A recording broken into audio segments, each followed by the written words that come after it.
Hello again. The police here in Pittsfield, Massachusetts murdered a young man just a few months ago. Some people don't want to call it murder, and I'm not here to relitigate that, but it was a murder.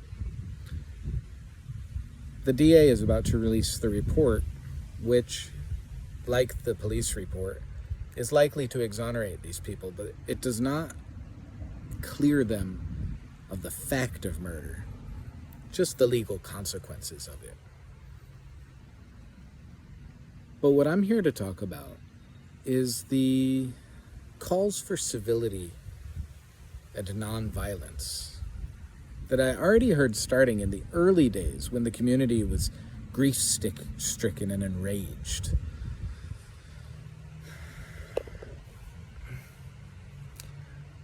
I'm hoping to explain and persuade to you why civility, nonviolence, peaceful protest, all that, it's a bullshit thing to ask for and an impossible thing to demand. You don't have the moral right to ask of someone who's in pain civility, nonviolence, or peaceful protest. What can be more clear than a punch in the face, right? It's a blunt expression of punching in the face. It is exactly what it is. It's a punch in the face. If someone punches you in the face, you're immediately filled with pain and fury and fear, some mix of it, depending on your past and your makeup as a human. And you have immediate reactions. Most of the time you want to run or tear the guy apart. Once in a while you might be shocked into silent contemplation. But there's always a fire burning through you in the moment of being punched in the face. And you have to decide what to do with that fire. If you know how to button it up and try to de-escalate, figure out what just happened, that's great. If you choose to respond non-violently, that's very admirable. But if you punch a guy back, every single one of us can understand that, right? It's as natural as anything. You got punched in the face, you immediately punch somebody else in the face. Just punch them right back. I mean, that's Old Testament logic, right? That's what we did as children. It's natural. You might just run away. The person might terrify you. But either way, you've reacted. And it was your choice to react. But now imagine getting punched in the face and having a stranger who's not even mad. Maybe they're eating brunch. Maybe they have like their third course in front of them. They're just as comfortable as can be, and you are nothing to them but an entertainment and a brief spectacle. No effect on their lives at all. They do not care about you. And they see you winding up, ready to defend yourself and punch the guy back. And they lecture you that you must not hit that guy back. Even if you're the kind of person who wants to choose nonviolence and a peaceful response, how do you feel inside being told, being lectured that you must choose nonviolence by somebody who doesn't care about you? How do you feel? I stayed silent for a second to give you a chance to think about it. I hope you did. But if you're honest with yourself, you know that that pisses you off even worse.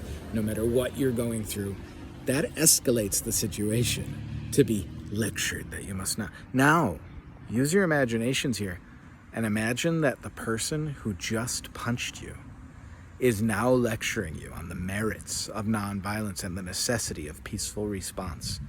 How do you feel? This is crazy, right? This doesn't make any sense. They came, they punched you, and now they are lecturing you about nonviolence. And that's the position the community is in right now. The police, the DA, and the city government They are all responsible for the violence that Miguel Estrella faced and the violence many of us face. And they have no trouble lecturing us. Even those of them who live in comfortable, quiet neighborhoods or even gated communities, they have no trouble lecturing us about the necessity of nonviolence. That's bullshit. Sorry to use a curse word. They also lecture us on civility. But it's bullshit, isn't it? So we have here a couple lazy, stupid cops who didn't feel like dealing with a guy in mental health crisis. And they murdered him. You might think that's a simplistic version of the story, but it's not an untrue version. That's just how it went. They came, they saw him, and they were fucking angry they had to come back near the end of their shift. And they wanted it settled right now. But trauma and crisis is not on a timeline. You can't settle it right now. You have to settle it on its own timeline. And now those same people who came to that community and our community to murder a guy, those same people are lecturing us that our response to this must be civil, peaceful, nonviolent. We may choose civil, peaceful, nonviolent response because we chose it, but we can't be lectured to.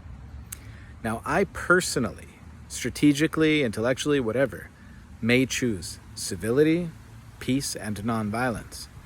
But if the person next to me burns down a police precinct, breaks a window, swears at a guy, I'm not turning on the guy next to me. The guy next to me is fucking furious because the police murdered a member of the community. And my job there is going to be to explain why they're so furious that they're going to lash out. Nobody actually wants to burn down a police precinct. I'm overspeaking. A lot of people actually do. I'm sorry to inform you. But most people don't want to actually do it. It's just a fantasy, a nice daydream. Most people don't want to smash their community and start fights with people. It's when they have no other recourse. That's when they do it.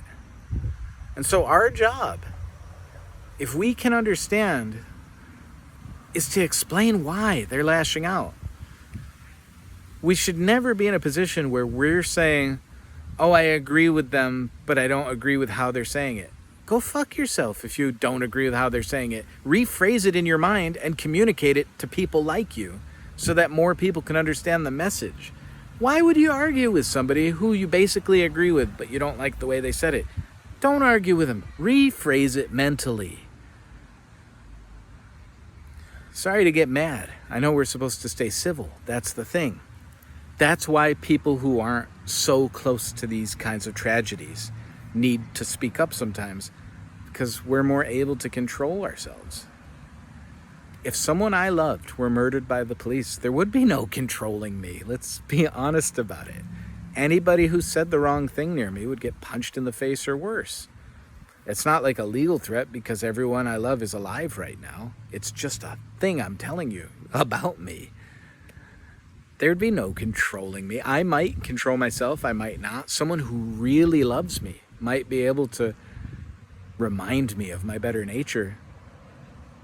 But if some comfortable piece of shit who has no struggle in life tries to lecture me in those moments, they're getting punched too. And that's the truth of it. So the DA is quite likely to release a statement saying nobody did anything wrong and Miguel Estrella deserved it. Whatever. We know they're cynical pieces of shit. But what I need us to do as a community is to explain to the parts of the community who might not get it why parts of the community are so fucking angry and hurt by this. People who are impoverished, people who have mental illness, people with brown or black skin, people who have a Spanish heritage, they're vulnerable in ways that might make them feel connected to Miguel Estrella.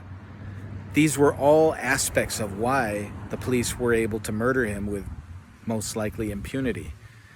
And anybody who shares these aspects with him of their own identity, they may feel vulnerable too right now. And if they lash out in anger, our job is not to condemn them or contain them even. Our job is to explain to the rest of community why failing to fix these issues logically creates a situation where people like this will lash out. Some percentage, some unknown percentage of people are going to lash out. And you can't find them or stop them. It's just a percentage, and we don't know who it will be. It's just a statistical inevitability. And our job is to explain to people who are more comfortable, more affluent, and have more power to fix things, to change things. Our job is to explain to them how the structure of our lives creates that statistical inevitability. I hope that there's some violent reaction, because coming to a guy's neighborhood and shooting him in front of his girlfriend is violent. You can see that. Shooting a young man in front of his girlfriend and some other witnesses is violence. So where's your moral standing on saying the reaction to that violence must be nonviolent? That's a personal, spiritual, intellectual choice that people may or may not make, but it cannot be demanded of them or forced upon them. And if somebody responds to this tragedy violently, our job as people who get it is to explain the violence, the inevitability of the violent response to violence, to let people know that police unaccountability, police violence, police brutality, police harassment, evictions, all of these things that seem nonviolent because they seem like legal and justified are a form of violence that are sometimes responded to violently. And it's our job to explain that.